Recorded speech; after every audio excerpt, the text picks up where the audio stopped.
Assalamualaikum warahmatullahi wabarakatuh. Selamat bertemu kembali di materi kuliah uji statistik.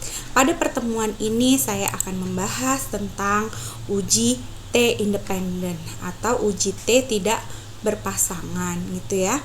Nah, pada uji T independen ini juga sering disebut dengan perbedaan dua min independen, atau yang satu hubungannya kategorik skala datanya, yang satu skala datanya numerik. Nah, kategoriknya ini nanti kita akan bahas ya. Nah, tujuannya adalah akan membandingkan apakah kedua min tersebut sama atau berbeda. Nah, tujuan digunakan juga untuk menguji kemampuan generalisasi hasil penelitian yang berupa perbandingan atau kelompok dari dua rata-rata sampel. Jadi kategoriknya itu hanya dua grup saja ya. Oke, nah uji beda dua min independen ini untuk menguji perbedaan antara dua kelompok independen. Contohnya, apakah ada perbedaan rata-rata berat badan pada bayi antara ibu yang merokok dan tidak merokok? Apakah ada perbedaan kadar Hb pada ibu yang eksklusif, ASI eksklusif dengan tidak eksklusif gitu ya. Atau contoh lain yang akan kita praktekkan pada hari ini itu adalah apakah ada perbedaan kadar hemoglobin sebelum penelitian pada kelompok kontrol dan kelompok perlakuan. Kemudian perbedaan kadar hemoglobin setelah penelitian, sebelum dan setelah penelitian. Kemudian yang terakhir itu adalah apakah ada perbedaan peningkatan kadar hemoglobin sebelum dan setelah penelitian gitu ya, pada kelompok kontrol dan perlakuan. Oke. Nah, syaratnya itu data harus berdistribusi normal.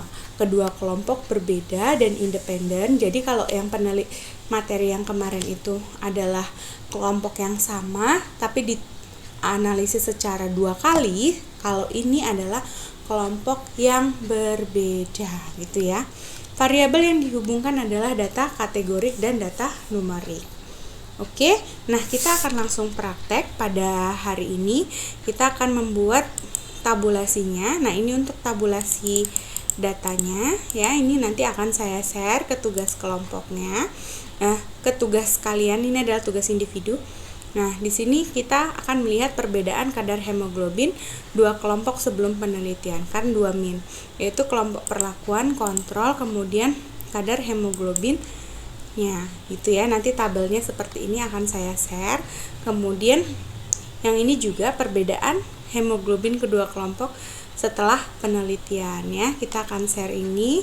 Kemudian kalau yang ini kan kemarin sudah kita teliti tuh, sudah di uji T dependen. Nah, ini sudah saya tuliskan, tapi yang akan kita lihat itu adalah delta atau peningkatan hemoglobin pada sebelum dan setelah penelitian. Jadi delta ini diambil dari mana? Dari nilai pos dikurangi dengan nilai pre. Kita akan membandingkan berapakah peningkatan kadar hemoglobin pada kelompok perlakuan dan kelompok kontrol, kemudian kita bandingkan apakah ada perbedaan yang signifikan atau tidak. Oke, kita akan langsung ke uji statistiknya ya. Nah, pada uji statistik ini kita akan melihat data yang akan kita gunakan ini adalah data kelompok ya. Kelompok 0 itu artinya kelompok kontrol, 1 itu adalah intervensi. Data ini sudah pernah saya berikan kepada Bapak Ibu semuanya gitu ya. Nah, yang akan kita bandingkan itu adalah kadar hemoglobin sebelum penelitian, kadar hemoglobin setelah penelitian, dan delta kadar hemoglobin. Delta ini diambil dari mana? Yaitu data pos dikurangi dengan data pre. Contohnya di sini adalah 8,2 dikurangin oleh 9,4. Maka jadinya minus 1,2 gitu ya. Gitu terus sampai ke sampel nomor 54 di mana 12,3 dikurangin 9 jadinya adalah 3,3 gitu ya. Nah, data yang akan kita bandingkan dengan uji T dependen ini adalah ini. Oke, pertama kita melakukan analyze, kemudian deskriptif, kemudian explore. Oke, kita masukkan kelompok variabel kelompok ke faktor list dan kita masukkan variabel yang akan kita analisis, yaitu sebelum, ya, setelah, kemudian delta HB, ya. Di sini kita masukkan, kemudian kita klik plots, kita klik normality plot with test, kemudian kita klik continue, kita klik OK. Kita menunggu hasil analisisnya. Nah, hasil analisis yang ini kita akan masukkan nih di dalam tabel yang kita siapkan di sini, ya. Nah, untuk data yang sebelum penelitian ini, kadar hemoglobinnya, min, standar ini ya, min, standar deviasi, median, rentang. Ini kita masukkan dari tabel yang di sini, ya. Nah, di sini kan kelompok kontrol. Ini minnya adalah 9,06. Nah, standar deviasinya adalah 0,61, ya. Mediannya adalah 9,1 gitu, ya. Nah, rentangnya itu nilai minimum yaitu 7,9 sampai dengan 9,9. Nah, untuk kelompok perlakuan juga sama. Kita masukkan, ya. Nah, ini untuk kelompok yang pre. Nah, yang post juga ini, yang post datanya yang ini, ya, data post. Kemudian ke delta HB, datanya yang ini, yang delta HB. Delta HB itu yang di bawah, yaitu peningkatannya, ya.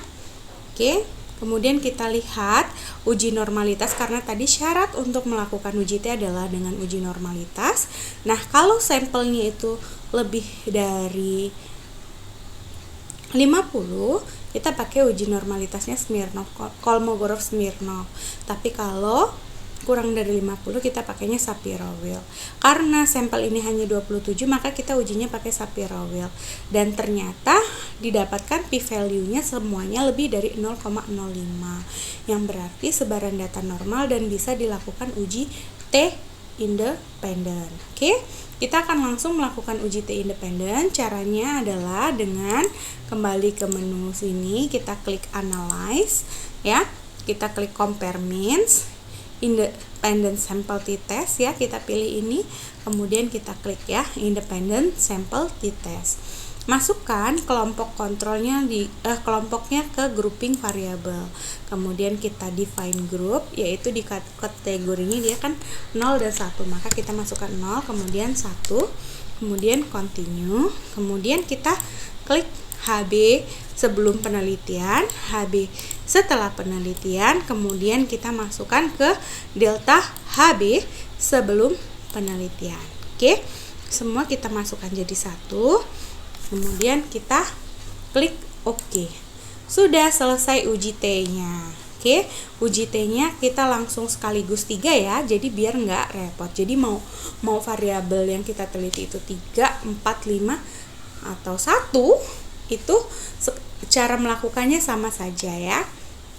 Oke, kita masukkan nih hasil uji T-nya ke dalam sini. Di sini kan ada namanya mean difference. Nanti kita lihat di nilai mean difference-nya. Di sini kita masukkan mean difference-nya.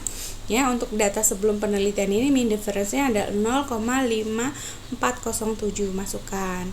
Standar error difference-nya juga kita masukkan 0,2139, masukkan di sini. Kemudian kita masukkan nilai p-value-nya, yaitu p-value-nya di sini, ya, 0,015, yang berarti ada perbedaan yang bermakna sebelum penelitian pada kelompok kontrol. Kemudian juga pada kelompok ada perbedaan bermakna pada penelitian sebelum penelitian, ya, pada kelompok kontrol maupun kelompok perlakuan, gitu, ya. Sedangkan yang setelah tes post testnya di sini, ya, di sini yang kita masukkan di sini kan HB postnya, ya.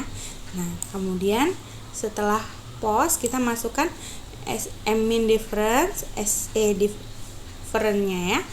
Nah, p-value-nya adalah 0,018, ya. Di sini kita masukkan p-value-nya. Oke.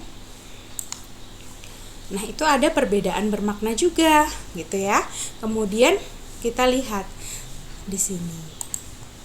kita lihat di sini adalah delta. Delta tadi ini seperti yang ditulis sama kelompok kita ya tadi ya. Di sini delta yang dieksplor, ini kelompok perlakuan masukkan kelompok kontrol. Nah, di sini mean difference-nya untuk delta minus 1,322. Standar error-nya adalah 0,3193. Nah, p-value-nya 0,00. Yang berarti nanti kan kita dibandingkan, yang berarti ada perbedaan makna peningkatan kadar hemoglobin pada kelompok kontrol dan perlakuan. Sebenarnya kita bisa melihat dari sini, ya. Dari sini kita menunjukkan bahwa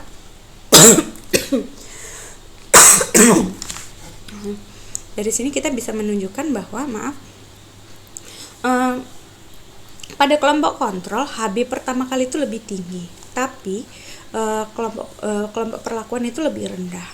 Itu sebelum penelitian. Setelah penelitian, kelompok kontrol itu sama kelompok perlakuan menunjukkan bahwa kelompok perlakuan lebih tinggi HB-nya gitu ya dibandingkan kelompok kontrol.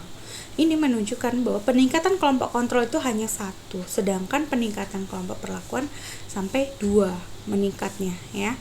Nah, ini menunjukkan bahwa peningkatan kelompok perlakuan itu lebih banyak dibandingkan dengan kelompok kontrol gitu. Oke, kalau sudah tugas untuk minggu ini dikumpulkan maksimal hari Senin malam pukul 12 malam ya untuk dikerjakan. Nah, yang dikirimnya itu adalah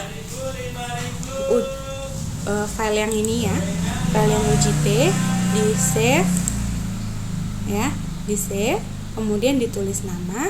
Sedangkan kalau yang ini, file yang ini yang dikirimkan itu adalah yang bentuknya Word sama seperti biasanya. Oke, kita akan simpan, nanti yang kita kirim itu adalah yang Word-nya. Oke, kalau ada yang mau ditanyakan silahkan japri saja ke ibu satu persatu agar lebih jelas. Di sini ditulisnya ya, misalkan Apri Sulistianing si underscore NIM-nya ditulis 1282495 UJT independent gitu ya. Oke, klik save. Oke, yang kita ekspor itu juga sama. Nah, yang file yang mau dikirim ini adalah yang kita sudah ekspor ya, UJT independent. Kita klik save. Yang dikirim adalah UJT independent. Oke, itu saja. Wajib untuk mengisi komentar kehadiran dan untuk memastikan bahwa kalian menyimak materi yang ibu ajarkan ya.